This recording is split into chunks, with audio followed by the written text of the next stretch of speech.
Tiruppur tax நேயர்களுக்கு வணக்கம். நான் யாயா நித்யா, மெம்பர் ஐடிசிஸ் ஹோட்டல் குரூப் உடைய ஃபார்ச்சூன் பார்க் திருப்பூர்ல கிராண்டா ஓபன் பண்ணிருக்காங்க. எங்க ஓபன் பண்ணிருக்காங்கன்னு தானே கேக்குறீங்க. நம்ம திருப்பூர் அனுப்பர்பாளையம் புது 15 வேலம்பாளையம் மெயின் ரோட்ல தான் இங்க லொகேட் ஆயிருக்கு. 4 ஸ்டார் கேட்டகரியோட 69 ரூம்ஸோட கிராண்டா ஓபன் ஆயிருக்கு. என்னென்ன அம்யூனிட்டிஸ் இருக்கு அப்படிங்கறத திருப்பூர் டாக்ஸ் பேஜ்ல இனி வரும் வீடியோல பார்த்து தெரிஞ்சுக்கங்க. Stay tune.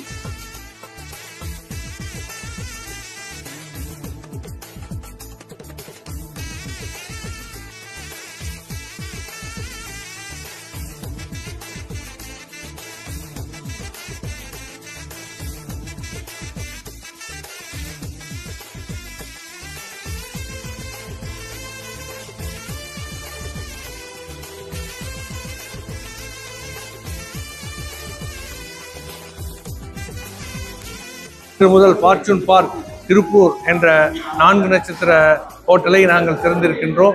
இதில் அனைத்து வசதிகளும் அந்த வெளிநாட்டு வணிகர்களுக்கு நாங்கள் கொடுக்க இருக்கின்றோம். ஆகவே இந்த ஹோட்டல் திருப்பூருக்கு மென்மேலும் பெருமை சேர்க்கக்கூடிய வகையிலே இந்த ஹோட்டல் விளங்கும் என்பதை தெரிவித்துக் கொள்கிறேன். Congratulations. Thank you.